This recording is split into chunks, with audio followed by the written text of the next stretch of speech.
The African continent, it is in the middle of it revolutionary against the former colonial. Therefore, there will always be those ones who will try to make this revolutionary to take place in a very easy way. And there are those ones who will try to stand against this revolutionary. So Africans, they are about to get rid of the Western power which are being represented as the former colonial of African countries. And since they have declared this open war against the Western power, of course, the Western countries, they never want to make it easy for African continent because they want to continue destroying Africa continent, because they want to continue looting from Africa, because they want to make everything become even more harder for Africans. Therefore, they are trying to fight by all means, they're trying to resist with everything they have in power so that they'll continue to take control of Africa continent. But on other side, Africans that are even more determined to fight against these former colonials. Now, what Africa need in order for them to defeat this former colonial system, which are being represented by the open eye master system? That are the capital question each and every Pan-African out there around the world need to ask. This is the kind of the question we need to come up with answer so that at least we'll be all in the same page and we'll see on how we can defend ourselves against this former colonial system that they keep on imposing on Africans. Well, now we're having new generation of African leaders who are coming up with one visions, with one ideas, with one strategy, which is to fight the former colonial countries and to get rid of them, to chase them out of Africa. On the other side, the former colonials, the Western, they have implanted a system in Africa which helped them all these years.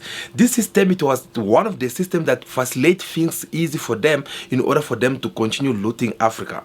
You'll ask yourself what I mean to say by that. Of course, the system I'm talking about, it is the one the West country that will come and impose their puppet president in one of African countries. This puppet president, their job or their service to the Western power, it is only to make things easy for them. They have to be at their service. They have to do whatsoever this former colonial they're asking them. If you ask yourself a question, why until today in all francophone countries they still have their former colonial money that they're still using, the money which is called by the name of franc CFA. If you ask yourself why some of these African countries they're still paying tax to the France, Republic of France, and not to their own African bank. If you also ask yourself a question, why Africa until today we still don't have our own African bank, reserve bank, as we see Europe having their own reserve bank, USA having their own reserve banks. So if you have to ask about all these questions, you end up understand how far these people they came with this system. They had placed it in order, they have placed it in Africa so that Africans should continue on sleeping and letting them to be free to do whatsoever is pleases them. So therefore, this is a system that the new generation of Africans they are now trying to fight. Now that they're trying to fight and they are trying to remove it in Africa continent, well, we are having also some presidents which are at the service of these Europeans and American service. And these leaders, these African leaders, they don't want to go anywhere. They don't want to give up. Some of them, they have even put their children in place already. Just in case if something happened to them, their children will come and take over. Yes, they took time to train their children in their militaries. They took time to put their children, their ministers. They took time to give their children all the power, the necessary power that this kid need, so that they'll keep on having influence on their countries. And the West, they have asked them to do so. Just in case if they are tired working with them, just in case if there is a true revolution that can take into their countries from this young generation of Africans who's now busy trying to change things around, who's now being now busy bringing the military coup. Once these things happens, they want these kids who are the children of these African leaders to come and take over. Of course, we are talking, for an example, Paul Biya of Cameroon. Paul Biya of Cameroon, guys, the man that you are seeing, this man has been in power for more than 44 years. 44 years. I'll talk more about this man in a short period. But let's move on. In number 2, we are having Obiangema Mbazobo. This is the president of the Republic of Equatorial Guinea. And this man has been in power for at least 43 years, if I'm not mistaken. You'll correct me if you're watching us from Guinea and you are familiar with what we're discussing here. After him, we're having Claude Sassou Nguesso. Sassou Nguesso is the president of the Republic of Congo Brazzaville. This man has been in power for about 40 years now. 40 good years that he's been in power over there. Beside him, there's a couple of leaders which we can give you this kind of examples. They've been in power. They've been in power like for so many years, and you ask yourself why they have to be this long, regardless of their age, regardless of their health conditions, regardless of what their nations are talking or complaining about them. They don't care at all. Instead, they keep on enjoying. They don't want to go anywhere. Some of them, they even put a system of, they have implanted actually the system of a true dictatorship which is taking place into their countries, whereby you are not allowed to say anything that can go against them. You are not allowed to influence any person who can turn their backs against them. If you do so, your place will be in jail, your place will be tortured, your place will be killed, and they do everything like this for all these years. Why? Because they don't want to go anywhere. Now, you might ask yourself a question that, okay, from 15th century to this day, in 21st century, is it possible for these people to always be in power and they are not organizing elections? Or is there not any kind of democracy? Well, of course, there is so-called democracy. Democracy that the Western have come and tried to impose it on Africans. Democracy that they believe it works only for their own conditions, for their own benefit.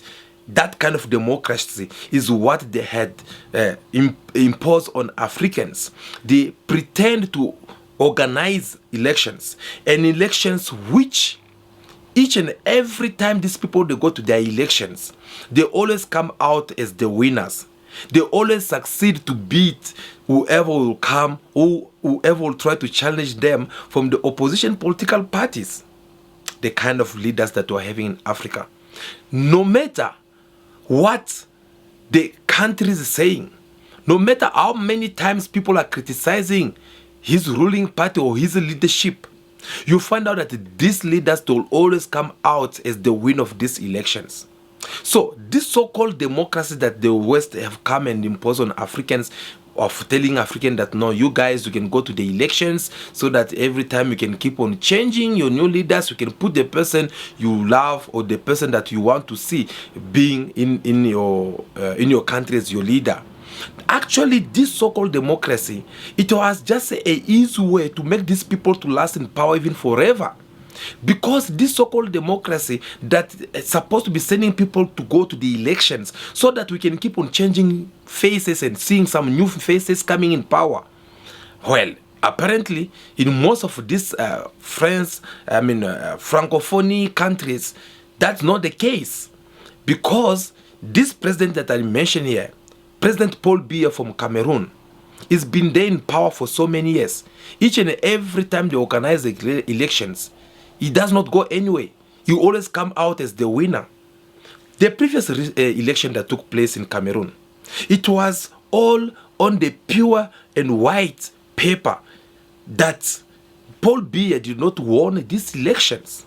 Paul Biya was removed in power by the opposition leader who won these elections because people of Cameroon had understood already that we can't continue entertaining this kind of leadership in our nation anymore.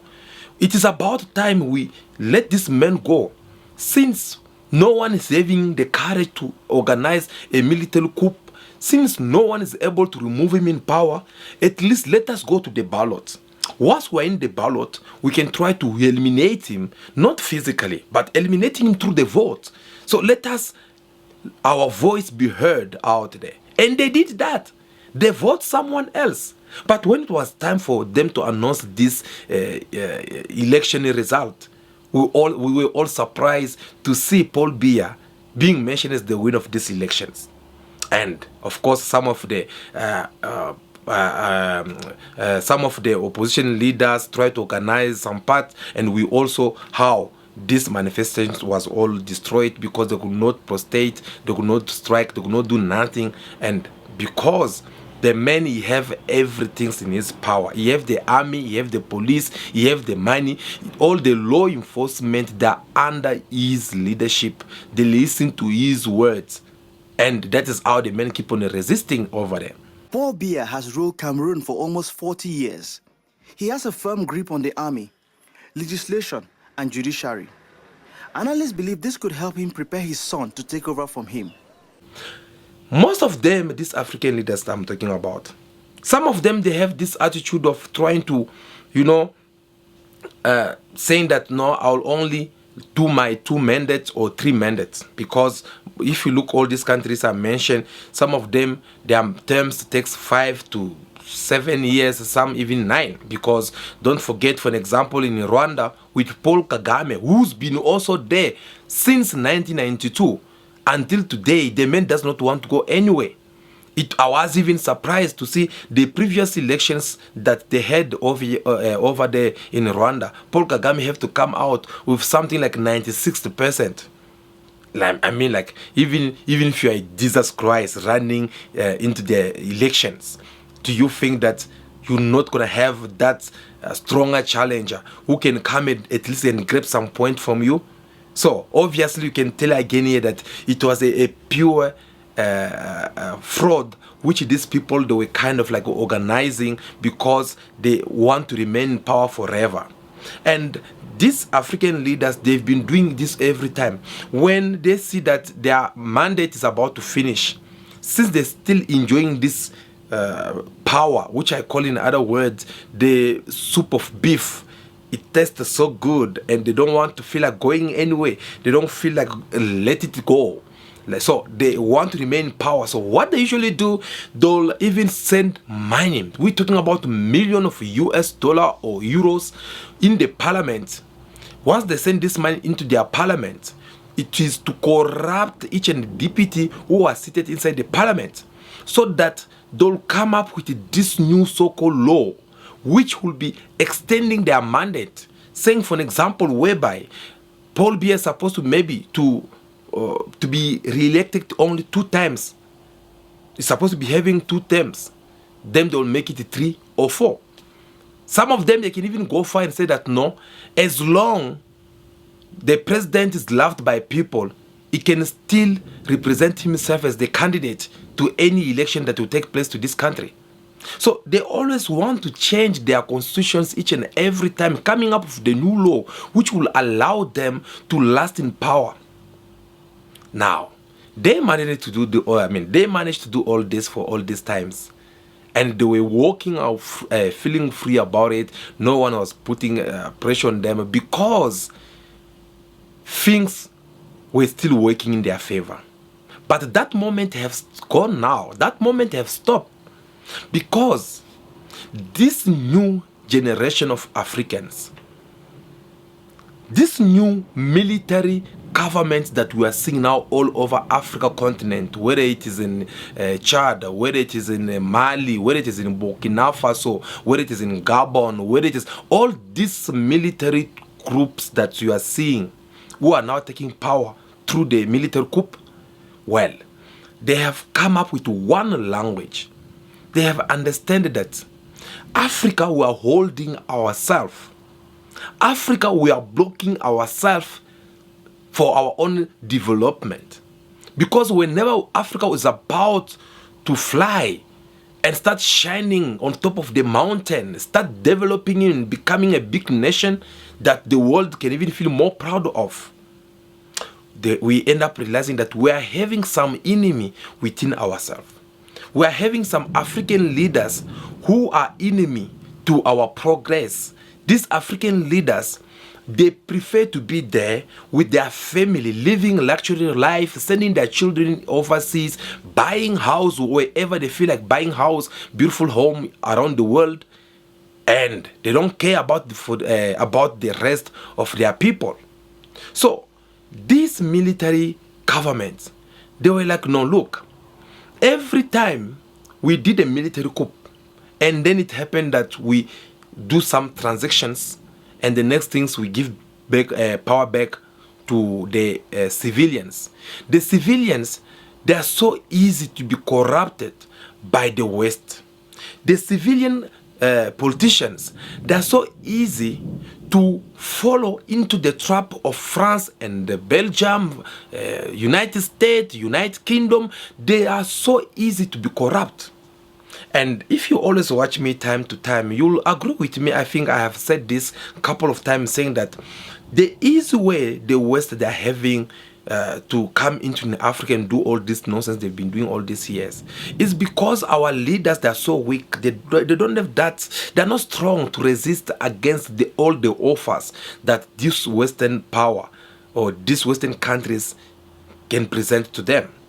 If each and every African leaders can be able to apply whatsoever they've been promising people through their campaign before they become president, before they get in power, I believe by this time Africa will have developed long time ago. But you'll notice that even in your country, there used to be this one opposition leader who used to promise you a paradise on earth, who used to promise you an aeroplane, who used to promise you a free education, free water, electricity, unemployment, telling you how it's going to destroy everything, it's going to create more jobs. But once they sit in the chair, once they taste the soup of this beef, they change their mind. They are no longer the same. They change their strategy. They start speaking the Western country language. They forget to speak the language which you used to communicate with them.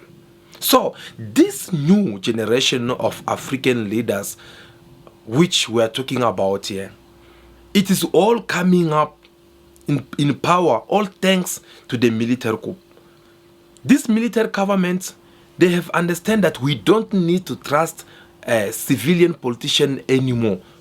We don't need to give the power back to them because they are selling us very easy and they are selling us at the peanut money. Therefore, we are going to resist. We are going to keep our power. We are going to remain in power and organize everything until France, Belgium, British, America, all these Western countries, they are out of Africa. Once they are out, then we'll see on how we'll start organizing elections for civilians to run into their race. That is the kind of leader that Africa need right now. So Africa need to change its leadership, because the former leadership that we used to have in Africa continent, they were kind of like having the spirit of slavery in their mind. They were trained that way. That when America speak over there in the White House, you just have to listen, obey. You have to bow to whatsoever they're saying, whether it is good or not. But this new leadership that Africa is having right now, we don't want to listen to America or France, especially if they're saying something which does not go for the benefit of Africans. This military government, they don't want that. And that is the reason why they start first of all by start eliminating or removing or cutting, actually. They start cutting all the ties that their country can have with these Western countries. You see, for an example, in Niger, they chase the France embassy out. They call for their embassy, for the ambassador over there in France, and then they chase all the France militaries which were in that country. Regardless of how many times France tried to threaten them, telling them that, no, look, if you don't do this, we're going to invade your country. Regardless of how many times the US tried to threaten them again with these so-called sanctions. As I always said, that the all things that Americans have as a tool that they usually use to destroy other nations out there around the world, it is their sanctions. Their sanctions into their MasterCard, their sanctions into their Google, their sanctions about 123, the things that they know they have control over it. So they threaten these countries, but yet this military government, they were like, we don't care. You can say whatever you want to say. You can criticize us. You can call us name. You can say that we are not respecting your so-called democracy. But I think the true democracy is what we are doing right now. And since they decided to cut all the ties against the Western country, go and ask. If you don't want to ask, take your phone. Take your device and Google, type down. You will see in any research you will make, whether it is with gold, whether it is with diamond, whether it is a coltan, whether it is with the uraniums, all these African minerals that used to make this Western country hold the first or second top 10 positions in the world when it comes to their reserve banks of these African minerals. Well, they are dropping in their numbers. They are dropping in their numbers because these African countries, which are running which is running under this leadership of the military government, they have stopped supplying or selling their minerals to the Western power, because now they feel like, no, you've been stealing us from, you've been stealing from us for many years. You've been stealing from us because we used to have the kind of leaders who have to come and listen to you, who have to come and obey to you, who don't want to do things that can benefit our people. We'll see France going to Niger, buying uranium from Niger at the price of their choice. So Niger does not even have the right to give their own price on their own minerals. But since they decided to cut this tie, this friendship with France, they are now selling their own minerals to the countries of their choice at the price of their choice. And that is the reason why, if you're looking right now, you'll see that the economy of these countries, Niger, Burkina Faso, Mali, followed by a little bit Chad, you find out that their economy is growing up even more faster. Yes, their economy is growing up more faster, and even their budget is even growing up. For an example, if you get a chance to listen to the year-end speech of President, of course, the young President Ibrahim Traoré from Burkina Faso, you'll see that their economy have grown up about 28% just in this short period that the men have been in power. Because this is the men who refuse to have anything to do with the West. For him, he believed that the West, they should not get involved in African business. They should let Africa to develop on their own. Now, here's the good news about all this. These countries, these military government countries, they have also now, besides them putting their power together, try to work as a one nation, in one team and everything, they are now planning to come up with their own currency. This currency, it is one that Africans have been wanting to have all these years. So they are now negotiating. They said that in meantime, our fellow Africans come to join us in our process, as we are going to come up with this one African currency. Because most of these countries that I mentioned, Burkina Faso, Mali, Chad, Niger, they're still using the money which belongs to their former colonial France. So they want now to cut France out even when it comes to their money. And do you know what that means? Once that happens, if it happens that they have now their one currency, of course they will stop paying tax to France. They'll stop borrowing money from France anymore. France is not going to print money for them anymore. They'll start doing it on their own. Isn't it that a beautiful idea? Isn't it that a beautiful good news that each and every Pan-African would need to hear right now? So now, this new African government, which is run by the military government, it has shown up the lead. It had took the lead, and they're doing things. They're showing us exposing the West that no, look, actually, it is easy for each and every African country to get rid of this Western power. But it can only happen if Africa were united. If Africa were having one language, if Africa we speak about the same thing, we have the same idea. Now, on other side, the West, they are also trying to resist. And they are trying to resist through all these African leaders, the one that I mentioned earlier on, which has been in power for so many years, all these African dictator leaders. And things are not going to change around if we still have someone in power like Paul Biya from Cameroon. That man is too old. Yes, that man is supposed to retire long time ago and maybe sit somewhere getting some treatment from someone looking after his health conditions. But the man is still there.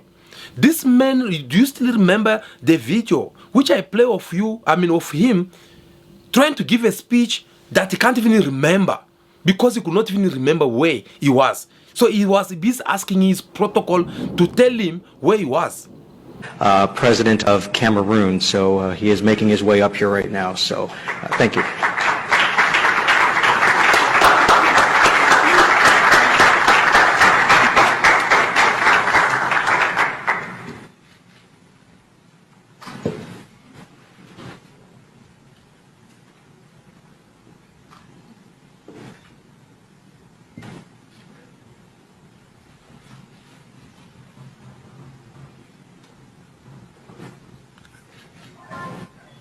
Pourquoi je suis en vedette?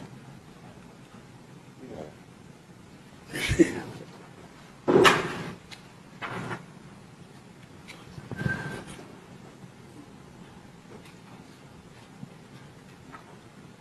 C'est qui tous ces gens qui sont là? Pourquoi je peux demander ça?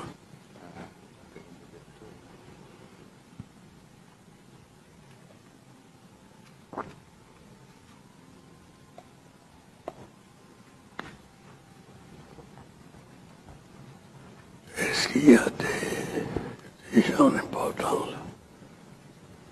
Les ministres qui sont dans la salle. Le président Kagame a parlé, il est parti. C'est vous qui parlez. Vous avez votre micro. Vous commencez. On vous a déjà introduit. Non. Le monsieur vous a introduit. Il y avait un monsieur debout qui vous a introduit.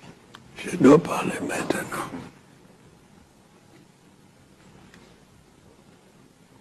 Vous pouvez rester assis, parler assis. Vous pouvez parler assis, étant assis. Ici? Oui. Pourquoi?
C'est moi.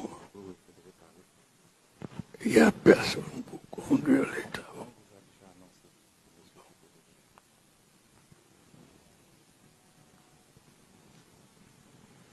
C'est ici.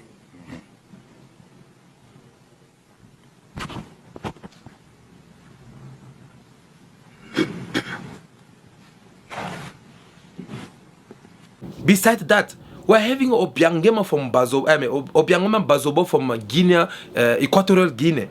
So this man also, He's too old, but he's already even organized his own son. The man who was accused recently by the Western country, France, confiscating, taking all these belongings away from him. This man has been there. They don't want to give up. Guys, it's a lot to say, but the good thing is that these people are not going to take African for fool anymore. Thank you so much for watching this video until now. May God bless you all. Make sure that before you leave, you give us your thumb up. We really do appreciate. If you want to find more from our site, you just have to subscribe to the channel so that whenever we are here, you'll get a notification. For now, continue to be yourself. Be good, be kind, have respect for everyone in order for you to be respected. May God bless you all. I'll see you again very soon. Ciao, ciao.